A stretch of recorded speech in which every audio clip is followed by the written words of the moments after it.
So after a crazy weekend of college football that Alabama fans got to enjoy because the Tide were on a bye week, this is the week that so many people have circled. As the Crimson Tide go to take on LSU, the season boils down to this game, and today we need to talk about it. We need to ask the question, is winning enough, and why it's so important for Alabama to take care of business come Saturday. But before we can jump into all of this, y'all know the drill. I have got to hear from you. Y for yes, N for no. Do you believe so long as Alabama wins out, they're in the college football playoffs? Can't wait to hear from you. If you're new to the channel, be sure to subscribe, hit that bell notification as I do constant college football content. You don't want to miss any of it, and if you enjoyed the content, be sure to like and comment down below as those interactions seem small. They are massive to content creators such as myself. But having said all that, let's jump right into this. And listen, I'm going to start with the question I posed to all of you.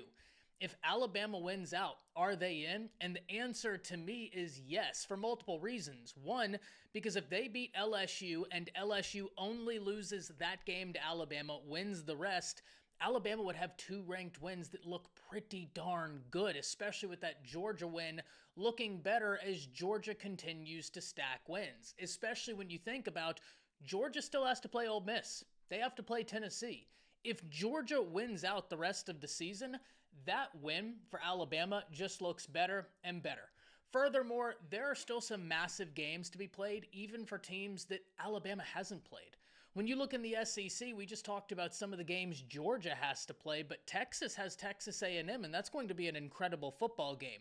I give you all of this because if Alabama beats LSU, they get another ranked win, they win out thereafter, they're sitting in prime real estate to make the college football playoffs because some of the teams ranked above them, they'll play each other. One of those teams will take a loss, only furthering Alabama's case with winning out. But I also believe this. Style points matter. Whether I agree with it, whether you agree with it, it is something we have seen to be true. That's why I feel very strongly that not only does Alabama need to win come Saturday, they need a convincing win. Because though I feel like Alabama will make the college football playoffs if they win out because of some of the wins they've had, even with the losses, Georgia winning out would certainly even strengthen Alabama's case. I also feel like if Alabama goes out there and is undeniable on Saturday, shows, hey, we had two slip-ups, but we just beat down a ranked team in LSU that is a top 15 team at the time we are playing them. It's going to be very hard to deny Alabama, especially with the Georgia win, with the Mizzou win. Wisconsin may not be a powerhouse, but Wisconsin has also been a bit of a pleasant surprise this year. Not saying I think they're going to win the college football playoff, certainly not my contention. They've played teams close. They've played good football.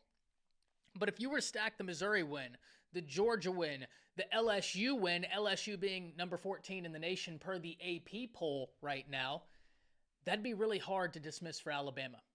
But if you go out there and handle LSU, which isn't going to be easy, this LSU offense is very, very good. I think the wide receivers are really good. I think that the running game is starting to emerge with Durham. I think this offensive line for LSU is very talented, and I like Nuss.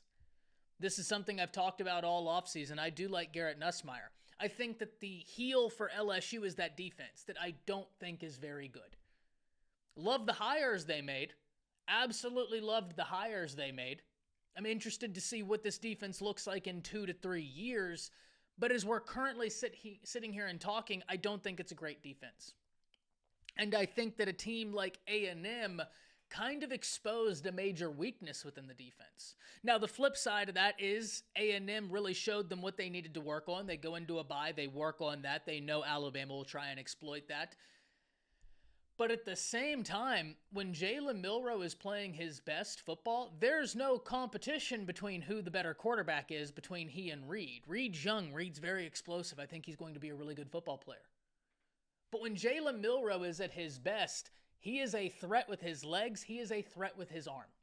And if Alabama can get LSU's defense off balance, a defense that already isn't a world beater, I really like Alabama's chances to get a big-time win on the road on one of the toughest venues there is in college football.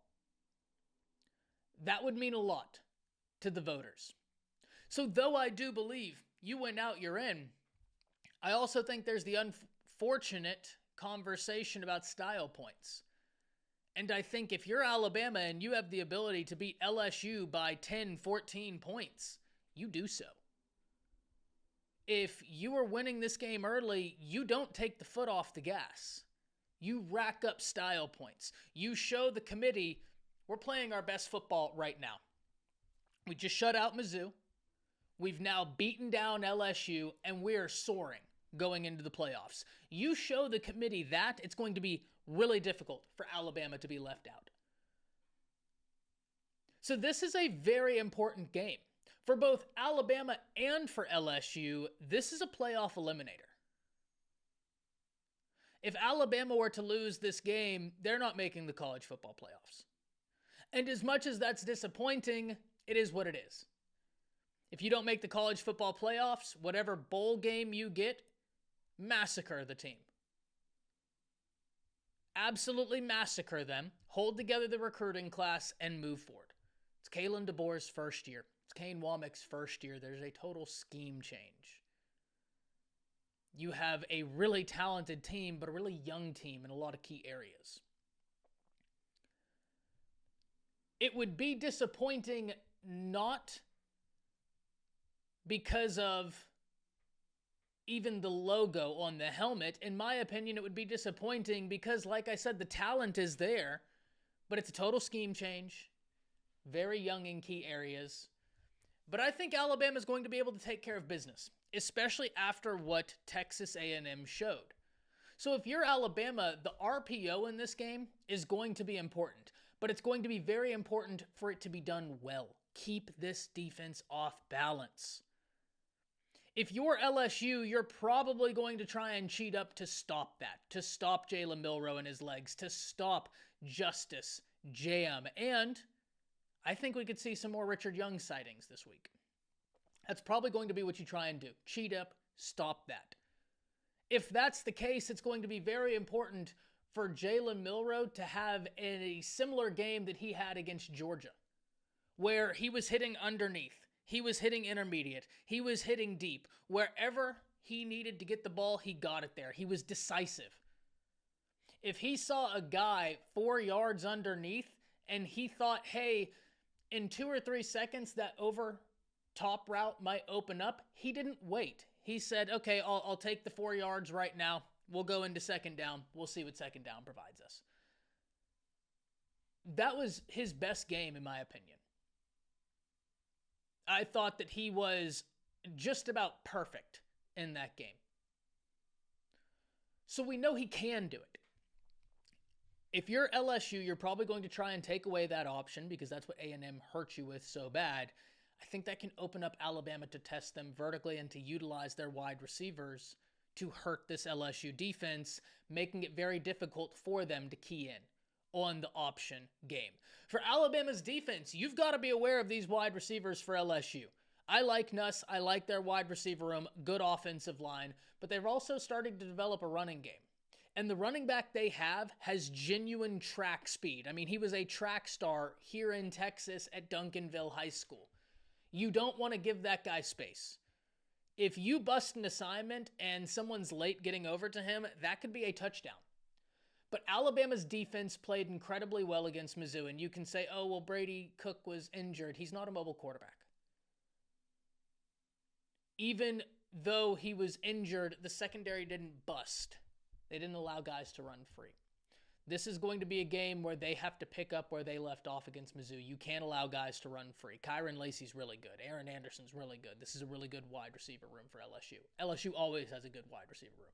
Always. I don't care who they lose. It's like breathing. It just happens. So Alabama's defense has to pick up where they left off against Mizzou. Personally, I think that stop that they got on 4th down against Mizzou was a turning point of the season.